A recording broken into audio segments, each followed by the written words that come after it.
Jum, aku pengen sedikit sharing nih sama Mpok. Rencana ya, aku tahun depan tuh mau nikah, Pok. Oke. Finansial menurut aku udah cukup lah. Tapi yang minus itu adalah mentalku, Pok. Oh. Nah, aku punya waktu 1 tahun nih, Pok, buat ngebentuk mentalku untuk semakin kuat. Emang Karena- takut apa sih? Kenapa, Pok? Emang takut apa sih? Sebenarnya ketakutan terbesar aku tuh salah satunya nantinya kalau udah aku udah nikah, pastinya punya anak. Nah, itu adalah salah satu ketakutan terbesar aku, Pok. Nah, sebelum punya anak nih, aku harus mempunyai mental yang kuat dong tentunya. Nah, boleh nggak sih, Pok, kasih tips-tips gimana sih buat ngebentuk mental sebagai aku jadi calon orang tua di masa depan? Oke. Ini kebetulan kita kedatangan tamu nih. Oke, Pok. Mbak Mia. Mbak Mia. Mbak Halo, Mia ini Mbak. psikolog. Psikolog, oke. Jadi pas nih untuk menyiapkan mental ya. Ya, betul. Cocok nih buat aku. Mbak bisa cerita nggak sebenarnya fakta yang terjadi di Indonesia ini kayak gimana? Mungkin agak jarang-jarang ya ketemu calon mau menikah dan berpikir mentalnya dipersiapkan mental nih. Kayak gimana, Mbak? Oke, aku izin sharing ya. Sebelumnya aku pribadi aku kan spesialisasinya psikolog klinis remaja dan dewasa. Oke. Jujur, biasanya klien yang datang ke aku tuh usia 20-an tuh, antara 20 sampai 29 lah. 30-an juga ada. Tapi emang mostly ya anak Remaja 20-an, ya. dewasa awal, itu memang udah banyak yang udah planning untuk menikah kayak gitu. Dan itu bahkan di usia-usia yang muda, termasuk kayak 21, 22, jadi 20-an awal lah ya gitu. Dan aku setuju banget emang penting sih untuk memikirkan tadi kesiapan nggak cuma finansial tapi juga mental. Kenyataannya kayak gimana? Mereka memang sudah siap pada waktu melangkah menikah atau gimana? Oke, kalau itu sebenarnya tergantung orangnya. Tergantung. Ada juga yang udah ya. Ada juga yang udah, ada yang mateng, ada yang belum. Karena kadang sebenarnya fun fact juga gitu ya buat Mas Zain sama Mbak Jumi bahwa ketika orang konseling ke psikolog, aku tuh biasanya di sesi awal tuh udah agak bisa mendata nih. Ini apakah nih orang yang udah siap atau belum sebenarnya. Dan mostly sih ya 50-50 sih, Mbak gitu. Jadi ada yang udah siap, ada yang belum. Itu kebaca lah, keanalisis lah dari sesi awal kayak gitu. Tapi yang selalu aku notice biasanya sebelum mau ke jenjang pernikahan tuh dia pasti harus selesai sama dirinya dulu sebenarnya kayak gitu sih. Kalau yang didefinisikan siap itu gimana, Mbak? Oke. Kayak gimana nih biar dia bisa menyiapkan ya? Oke, definisi siap ya. Oke, ngomongin definisi siap sebenarnya idealnya ya kalau dalam psikologi itu pasti aspek diri dulu nih yang udah siap. Diri itu apa aja? Pertama pastinya fisik. Karena kan nanti kalaupun nanti misalnya Mas pengen menikah, itu kan kondisi fisiknya harus dalam kondisi yang oke juga. Anggaplah kalau misalnya dalam kondisi kurang fit atau mungkin ada, apalagi kalau nanti punya pasangan kan, nanti punya anak, hamil, itu kan juga harus kondisinya tuh oke tuh, gitu kan, kesuburan dan lain-lain. Jangan dari awal udah punya penyakit bawaan gitu. Oh iya benar, jadi harus dicek dulu lah gitu, screening. Jadi fisik tuh penting banget. Nah yang kedua pastinya jelasnya psikologis. Nah kalau ngomongin psikologis, dari pengalaman yang aku sering dapetin, itu adalah banyak orang yang terkadang di dunia nyata nih sekarang nih, kayak mungkin aku ketemu Mas Zain dan Mbak Jumi baik-baik aja, tapi terkadang kalau udah digali dalam, nggak tahu masih punya trauma. Ataupun ya trauma itu paling ngaruh sih, karena itu ngaruh ke diri dia di masa kini juga kan. Atau orangnya mungkin nggak punya trauma, nggak mikirin masa lalu, tapi orangnya pencemas. Gitu, jadi suka takut akan masa depan kayak gitu, gampang stres. Kayak zaman sekarang katanya generasi orang-orang pencemas katanya, gitu kan. Jadi itu sih secara pastinya psikologis. Kayak dia nih, Ya, takutnya punya anak. Gimana tuh? Masih ya, makanya pas ngomongin perasaan cemas itu nggak selalu gangguan yang berbahaya juga sih. Ada cemas-cemas itu bagus malahan. Kayak Mas Zain sekarang concern, kan concern, iya. Jadinya tahu nih, oke, ke depannya aku harus gimana ya. Karena tanpa adanya rasa cemas itu jadi jatuhnya jadi terlalu cuek, gak peduli. Iya benar, gak peduli gitu sih. Jadi yang bisa disiapkan ya, Mbak. Kalau misalnya mau melangkah ya ke jalan pernikahan, itu apa sih yang bisa disiapkan dari sisi mental mungkin ya? Kalau finansial nanti kita bicara lagi. Oke. Dari sisi mental pasti tadi sih harus tahu dulu di masa lalu nih masih ada beban, trauma atau enggak kayak gitu. Diselesaikan dulu ya. Diselesaikan dulu, benar, healing dulu. Nah, biasanya jadi pertanyaan, tahu dari mana nih aku ada trauma atau enggak gitu kan. Konseling. Maksudnya enggak harus selalu konseling sih, cuman maksudnya dalam artian kita tahu dulu lah di kehidupan sehari-hari itu kita bisa berjalan dengan produktif, optimal atau enggak. Biasanya sama siapa? Orang tua? Apanya? Yang mau traumanya? Bisa banyak. Oke. Mostly aku bisa bilang kayaknya banyak psikolog juga setuju sih. Ya. Hampir 80-90% masalah orang tuh karena pola asuh, orang tua, masa Oh. hidup, dan lain-lain. Cuman nggak selalu. Ada juga yang mungkin, contohnya ya, mungkin dia orang tuanya baik-baik aja, sehat, optimal gitu ya. Tapi ternyata pas dia remaja, dia pernah dapat peristiwa apa. Oke. Gitu. Akhirnya muncul trauma di usia 20-an, 30-an baru nyadar tuh dia punya trauma itu. Nah, Kayak gitu. menyelesaikannya ini gimana? Maksudnya ngomong sama orangnya atau gimana? Maksudnya menyelesaikan perlu ketemu orangnya dan istilahnya apa ya? Atau gimana? Paham. Nah, untuk menyelesaikan trauma itu sendiri tergantung sih situasinya seperti apa. Hmm. Kadang ada beberapa klienku yang memang harus akhirnya komunikasi lagi sama kejadian atau orang yang ngebuat trauma itu misalnya. Oke. Cuman kan banyak kasus juga Udah nggak kadang ada. hal yang membuat kita trauma tuh udah nggak bisa diakses istilahnya orangnya atau situasinya Udah gitu di dunia kan. lain. Misalnya udah di dunia lain gitu. Jadi ya bisa di cara lain lah kalau di dalam psikologi. Ada ya, ada caranya. Ada caranya sendiri, ada terapinya dan lain-lainnya Ada. gitu sebenarnya. Tapi Oh, aku- ada terapi ini jangan-jangan calon. Iya. Apa terapi nih langsung di sini? Langsung terapi. harus Tapi aku private. mau nanya deh. Kalau misalkan nikah itu dengan dorongan dari orang tua itu bisa ngaruh ke mentalnya juga nggak sih? Buat calon orang tua itu sendiri. Ngaruh banget. Oh iya. Banget. Karena yang aku lihat memang budaya di Indonesia pun kan ya pasti kapan nikah, Pengen punya cucu. pengen punya cucu. Kayaknya pressure dari lingkungan tuh banyak banget gitu. Dan itu pasti ngaruh banget sih, ngaruh banget. Tapi di satu sisi nggak melulu jadi negatif ya. Oh berarti kalau disuruh sama orang tua tuh pasti negatif. Di satu sisi ya mungkin ya memang kita harus ya ngebahagiain orang tua mungkin bernikah dan lain-lain. Cuman di sisi lain jangan sampai keputusan itu hampir 100% kita lakuin karena orang tua. Ya istilahnya Karena harus nanti disalahin ke orang tua lah kalau Bener. kalau gagal. Iya. benar. Iya. Kalau Jadinya gagal nyalahin. jadinya orang tua lagi yang salah gitu kan. Itu sih yang sangat dikhawatirkan. Betul. Jadi ekspektasi ya, memanage ekspektasi orang tua ini gitu ya. Gimana caranya tenang. Iya, benar. Pada saatnya nanti akan ketemu gitu ya. Iya. Tapi dari sisi orang tua sendiri memang mungkin ada yang memang senang punya cucu atau gimana sih? Atau untuk Nah, pastinya itu sih sebenarnya. tapi ujung-ujungnya kan jadi pressure ya ke anaknya sendiri ya. Banget. Karena walaupun kadang misalnya orang menikah nih punya anak, kadang pressure-nya kan awalnya cepetan dong punya anak, tapi pas udah punya anak itu pressure-nya akan menerus tuh. Tuh kamu gimana sih kayak ngedidiknya, ngasuhnya, pilihan sekolahnya dan lain-lain. Itu tuh akan panjang banget sih sebenarnya kalau ngebahas tentang pressure orang tua ya. Makanya dari yang aku bilang tadi, pressure itu nggak akan bisa dibilang nggak akan pernah ada habisnya ya. Pressure dari orang tua, lingkungan.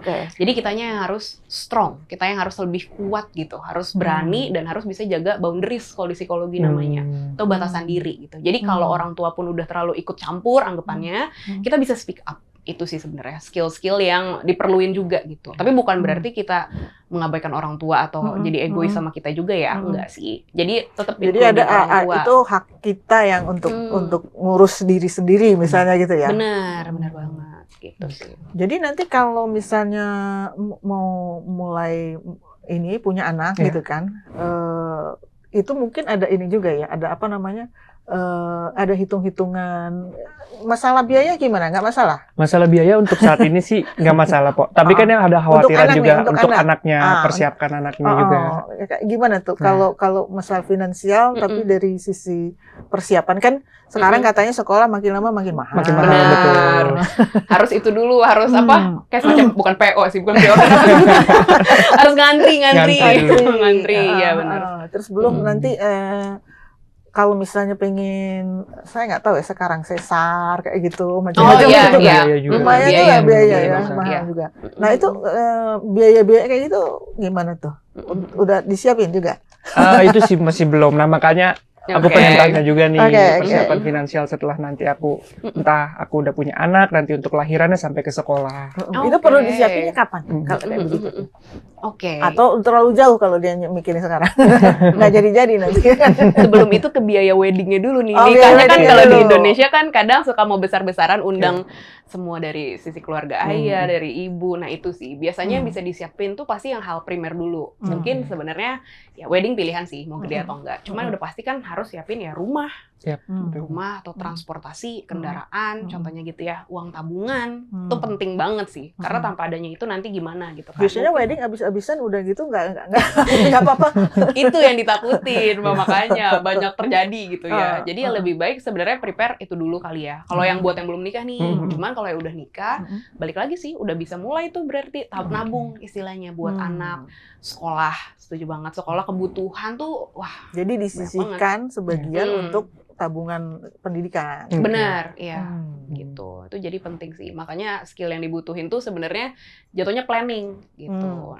Perencanaan lah. Perencanaan hidup tuh perencanaan tuh banyak sih. Perencanaan hidup, perencanaan finansial dan lain-lain dan menurut aku setiap orang butuh emang skill itu dan nggak semua orang sebenarnya suka planning karena tipe orang kan juga ada yang jalanin kehidupannya jalan aja mengikuti air, mengikuti arus. Ada tuh tipe orang yang kayak gitu kan. Karena memang ada beberapa case yang pernah aku dengar kan mereka nikahnya mewah nih, tapi after nikahnya ternyata banyak hutang yang harus dibayar. Nah itu aku khawatir sekali sih. Kayak gitu. Bener. Karena kayaknya udah banyak deh sistem yang kayak mungkin cicilan jatuhnya, bahkan venue itu bisa dicicil dan lain-lain. Sebenarnya itu yang bahaya tuh pay later.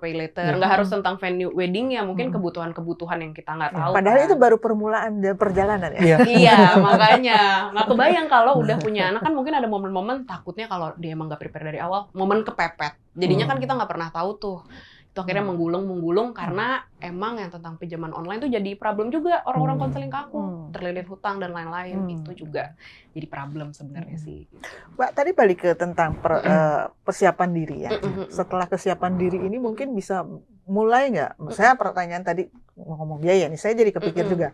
Kan ada juga tipe orang tua yang mengandalkan anaknya untuk pendapatan ya, dalam tanda kutip ya. Artinya jadi sandwich nih dia, gitu kan. Nah ini kan mungkin perlu dibicarakan ya antara si calon pengantin ini ya. Gimana nih baginya nih? Atau gimana nih? Perlu ada pembicaraan terbuka di depan atau seperti apa nih? Oke, kalau pembicaraan pastinya menurut aku komunikasi yang paling harus bagus ya, itu adalah antara dua orangnya nih. Jadi maksudnya pasangan suami istrinya inilah. Nanti kayak gimana sih hitungan pendapatannya, termasuk kalau misalnya suami bekerja, istri bekerja, persenannya gimana, mana yang buat tabungan, mana yang buat, pokoknya buat diri dulu deh. Baru setelah yang dirinya itu yang atur satu orang cukup atau berdua-duanya? Idealnya dua-duanya. Idealnya dua-duanya ya. Iya Mas, karena tapi kan kita tahu kadang tuh orang mungkin oh yaudah kalau ngurus uangan di istri aja deh yang ngatur atau suami aja yang ngatur. Sebenarnya bebas, cuman kalau ideal kalau di psikologi itu selalu kita menganutnya tuh 50-50 atau semuanya tuh ikut andil diskusinya, komunikasinya. Dan biasanya ini nih tuh masalah kayak ngasih uang ke orang tua. Ini yang kadang tuh mungkin sembunyi-sembunyi. iya, diumpetin, sembunyi-sembunyi. Mungkin suaminya sembunyi-sembunyi nggak bilang ke istrinya ternyata udah berapa juta tuh ditransfer, contohnya gitu. Itu harusnya semuanya open sih komunikasi tuh, gitu. Jadi Karena itu kayak satu perusahaan tapi ada yang korupsi kan. ya seperti itu, makanya bahaya. Itu bisa ngaruh juga tuh jadinya ke hubungan percintaan mereka lah, ke harmonisan kali ya, harmonisan pasangan kayak gitu. Sementara kalau di satu sisi nih, kalau misalnya orang tuanya tuh tajir sampai melintir gitu ya, ujung-ujungnya semua urusan mertua nih yang punya yang punya ini ya, yang punya hak gitu kan untuk menentukan. Nah ini gimana tuh kalau kayak begitu itu peran si calon ini apakah sebaiknya dia ngasih boundaries tadi juga atau misalnya ini kesepakatan berdua kan, tapi gimana nih? Kadang-kadang ada juga yang pengen memang yang penting punya mertua kaya kan supaya dia juga dapat apa namanya, dapat limpahan warisan. Iya. Nah, gimana nih kalau Mbak? Kalau menurut Mbak? Di satu sisi sebenarnya mungkin kalau untuk diri sendiri jatuhnya kayak menguntungkan nih, jadi aku nggak perlu kerja susah-susah, aku udah dapat uang dari orang tua atau mertua dan lain-lain. Cuman yang harus jadi worry atau kekhawatiran adalah ketika jadi punya anak. Itu kan ketika ngomongin pola asuh, anak kan idealnya dari kedua orang tua ya, maunya membentuk anak tuh seperti apa gitu. Karena kalau ngomongin pola asuh tuh juga tipenya beda tuh Mbak, dari generasi ya milenial lah, X lah, apalah. Mereka kan cara asuhnya tuh beda gitu. Takutnya ketika orang tua, dia punya mertua mungkin yang kaya raya banget nih kan, jadi ambil adil, haknya banyak.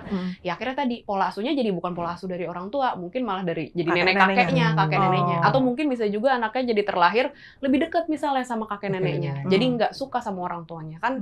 Bisa tuh terjadi kayak gitu. Tapi ya idealnya sih memang semua kayak kebutuhan emosional tuh dari ya orang tua intinya gitu. Itu sih pasangan suami istri tadi. takutnya itu pun akan dicontoh atau kepengaruh juga ke mental anak akhirnya gitu. Oh. Jadi boundaries ya pasti harus tetap ada dan takutnya ningkatin kemandirian juga kali ya. Karena ketika kita terbiasa dibantu oleh privilege orang tua, keluarga, Kalau udah jadinya nggak ada, tiba-tiba nggak ada gitu ya? iya, jadi nggak bisa bangkit. Jatuhnya juga jadi dimanja ya. Gitu. Pola asuh dimanja, jadi nggak terbiasa susah. Akhirnya susah adaptasi tuh ketika ada struggle kehidupan yang mungkin di luar ekspektasi kayak gitu sih sebenarnya.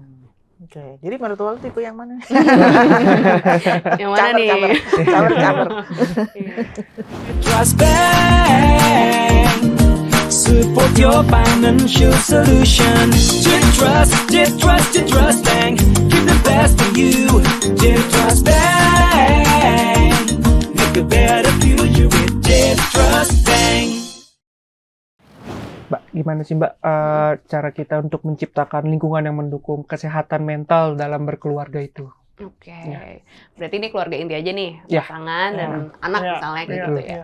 Ini dulu deh, itu Itu dulu ya, itu dulu. Soalnya bisa melebar. Nanti kita berjam-jam ya.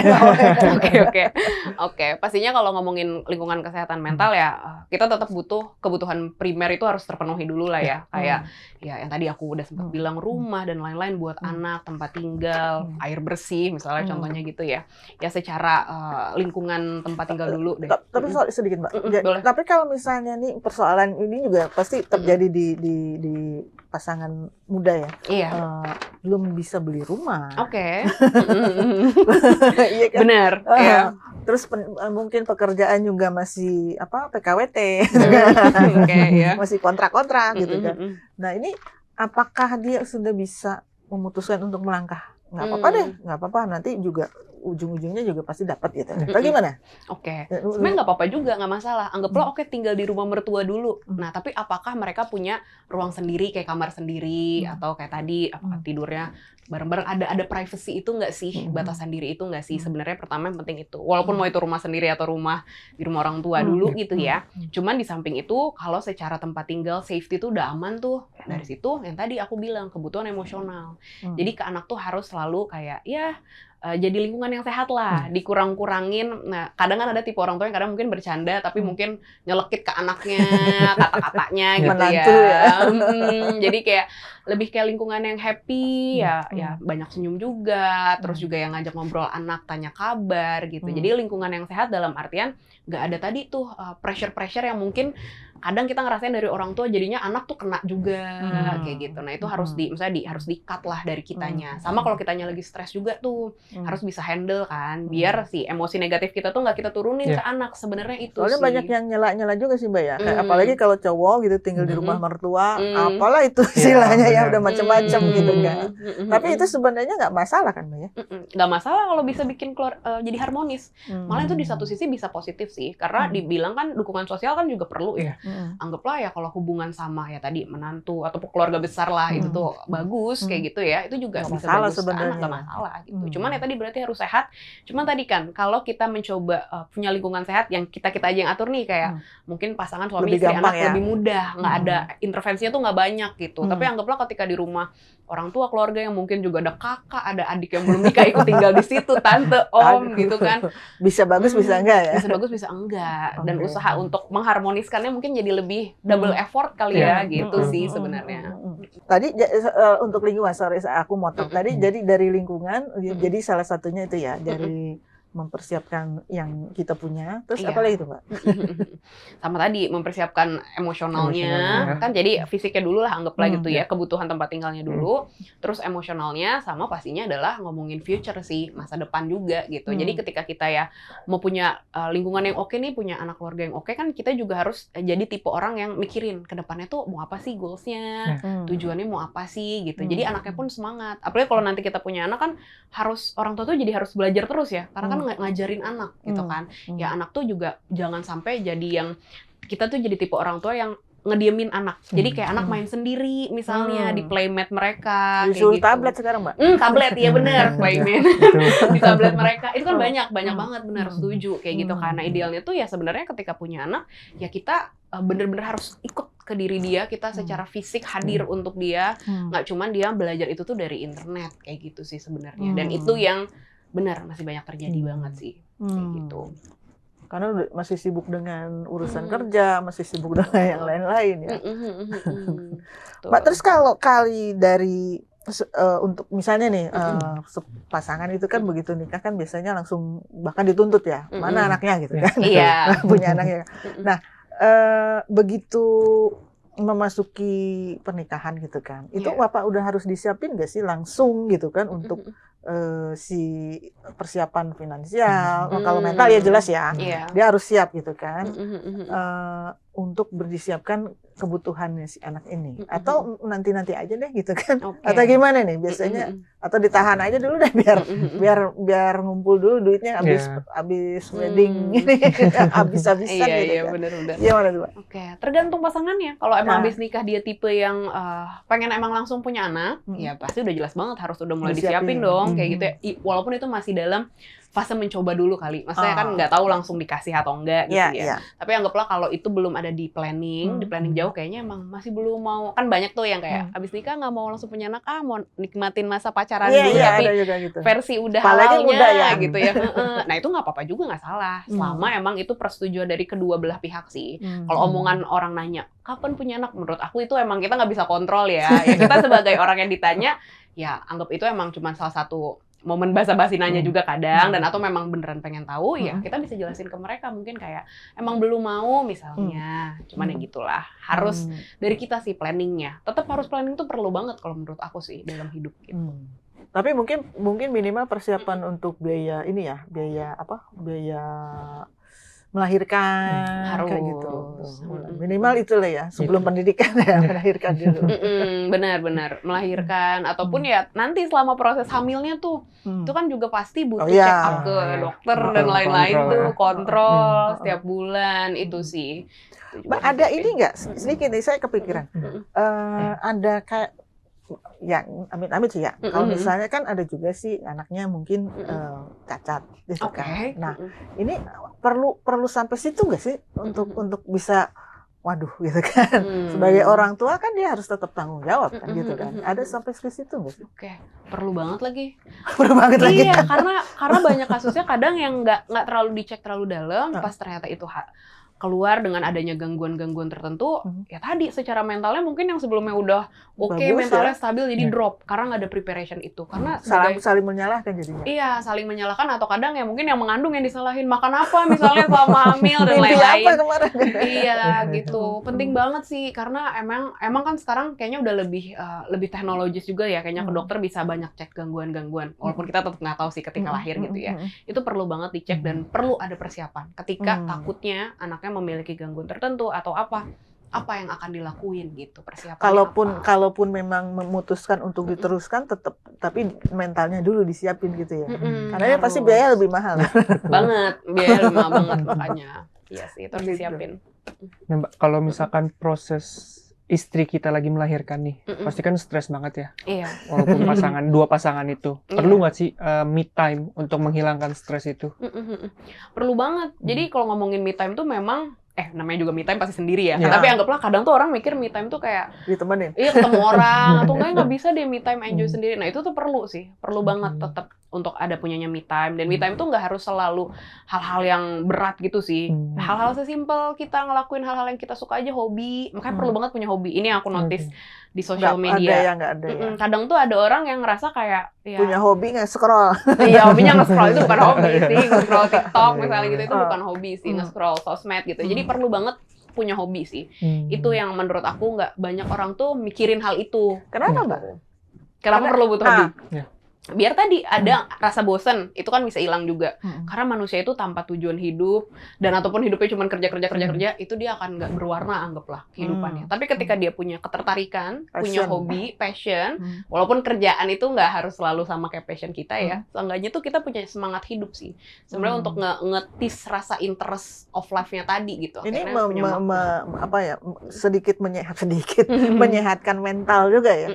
Banyak lagi, bukan sedikit, ya? Banyak menyehatkan mental sebenarnya adanya hobi itu gitu sih. Jadi dia juga bisa nyaman sama rasa kesendirian gitu. Karena yang aku notice juga banyak orang tuh kadang tipenya takut sendiri, takut apalagi mungkin nanti berkeluarga punya pasangan, misalnya pasangan yang lagi kerja, dia misalnya lagi hamil Digangguin contohnya ya. istrinya, digangguin nih suaminya, stres gitu kan, ya harus bisa juga enjoy dengan kesendirian itu sih, harus pinter-pinter kayak gitu.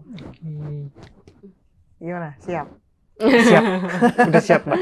Udah siap. Oke. Harus siap. Harus siap benar. Harus siap.